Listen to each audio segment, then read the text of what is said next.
Hi అండి, welcome to my channel. ఎలా ఉన్నారా? అందరూ బాగున్నారా? ఈరోజు మనం తెల్లపిండి వడియాలు ఎలా చేయాలో చూద్దామండి.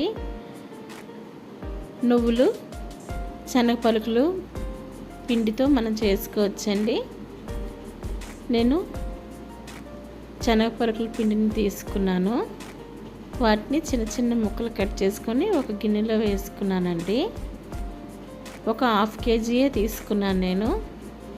తీసుకొని దాన్ని నింపుగా వాటర్ వేసుకున్నానండి. వేసుకొని 1.5 డే నానబెట్టి అది వాటర్ పోయే వరకు పిండుకొని రెడీ పెట్టుకున్నానండి. పిండిలో కలపడానికి ఒక ప్యాన్లో హాఫ్ గ్లాసు 50 గ్రామ్స్ రైస్ వేసుకున్నానండి. రోస్ట్ చేసుకోవాలి ఈ రైస్ని. మనకి వడియాల్లో రైస్ వేయడం వల్ల టేస్టీగా ఉంటుందండి. ఇందులో హాఫ్ కేజీకి నేను 6 వేసానండి ఎండుమిర్చి. ఇంకా పచ్చిమిర్చి కూడా తీసుకోవాలి.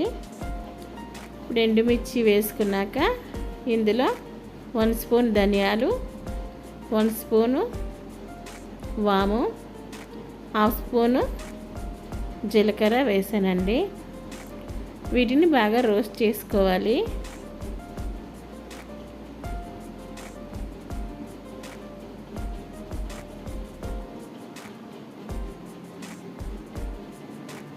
ఇలా రోస్ట్ అయ్యాక మనం స్టవ్ ఆఫ్ చేసుకుందామండి. స్టవ్ ఆఫ్ చేసుకొని కూల్ డౌన్ చేద్దాం.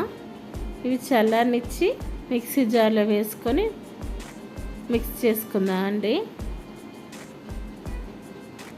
ఇలాగా పౌడర్లా చేసుకోవాలి. మరి స్మూత్ పౌడర్ కాకుండా బరకగా ఉండే పౌడర్లా చేసుకోండి. అందులో మనం ఎండుమిర్చి 6 తీసుకున్నాం కాబట్టి పచ్చిమిర్చి కూడా 6 తీసుకోవాలండి. ఒక 2 వెల్లుల్లిపాయలు ఆయిల్ తీసుకొని వేసుకోవాలి. ఇందులోనే కరివేపాకు, 2 రెబ్బలు, రుచికి సరిపడినంత సాల్ట్ అండి. మీకు వీలైతే గడ్డుప్పు కూడా తీసుకోవచ్చు. వీటిని కూడా కచ్చా పచ్చగా గ్రైండ్ చేసుకుందాం అండి.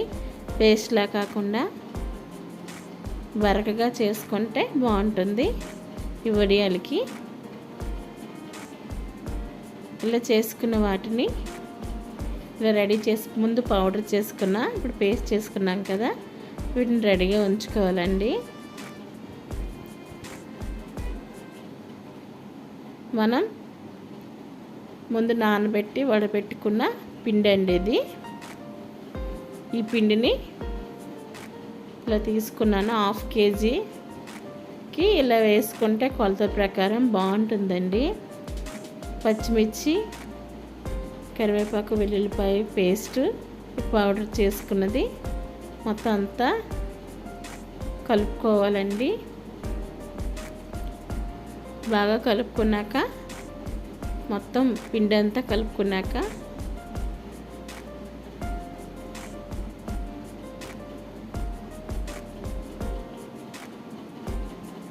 రుచి చూసి మీరు సాల్ట్ వేసుకోండి. చివరిగా ఒక 2 నిమ్మకాయలు పిండుకోవాలండి.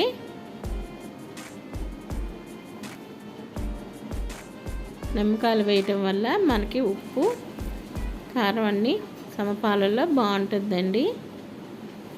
వీటిని మనం కొద్దిగా గాలి ఆడేలా 1 డే అంతా ఉంచాలండి కలిపి పెట్టుకున్నది. ఆ మరుసటి రోజు మనం చిన్న చిన్న ఉండలుగా చేసుకొని వడియాలు పెట్టుకోవాలండి. 1 డే అంతా ఉండాలి, పులుస్తుంది పిండి. ఇది మనం బాగా కలుపుకొని చిన్న చిన్న బాల్స్ లాగైనా చేసుకోవచ్చు, లేకుంటే మనం వడల్లాగా చిన్న చిన్న వడల్లాగా కూడా చేసుకోవచ్చండి.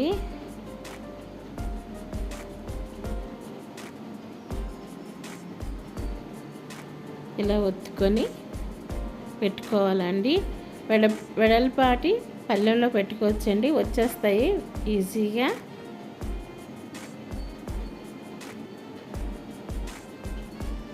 ఇలా మొత్తం పిండి అంతా ఇలా పెట్టుకోవాలి. మీకు ఎలా చేయాలో చూపిస్తున్నానండి.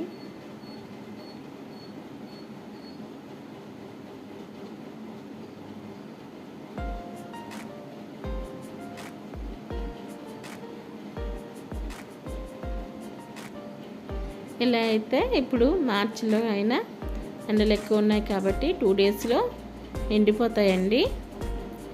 ఇలా అన్నీ చేసి పెట్టుకోవాలి మొత్తం వడియాలన్నీ. ఇలా రౌండ్ అన్నీ చేసుకున్నాక మీకు చూపిస్తాను. ఇదిగోండి ఇలా చేసుకోవాలి.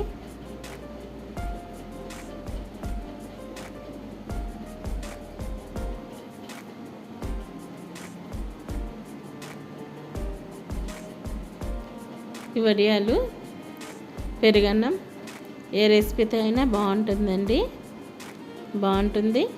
ఇలా అన్నీ పెట్టేసుకున్నాక ఎండలో పెట్టానండి.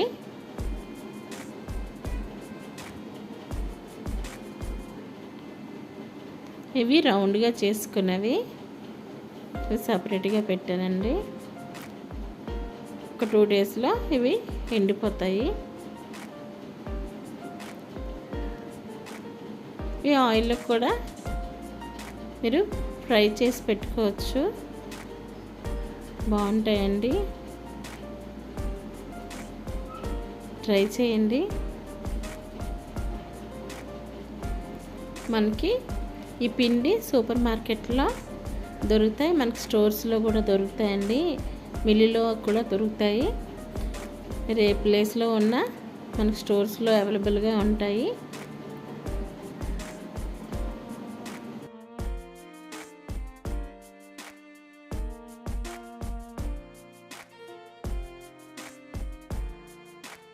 వీటిని 2 డేస్ ఎండలో పెట్టుకొని స్టోరేజ్ కంటైనర్లో స్టోర్ చేసుకోవాలండి. అంతే, చాలా సింపుల్గా వడియాలు, తెల్లపిండి వడియాలు రెడీ అండి. ఈ వీడియో కనుక మీకు నచ్చినట్లయితే లైక్ చేయండి, షేర్ చేయండి, సబ్స్క్రైబ్ చేయండి. Thank you for watching.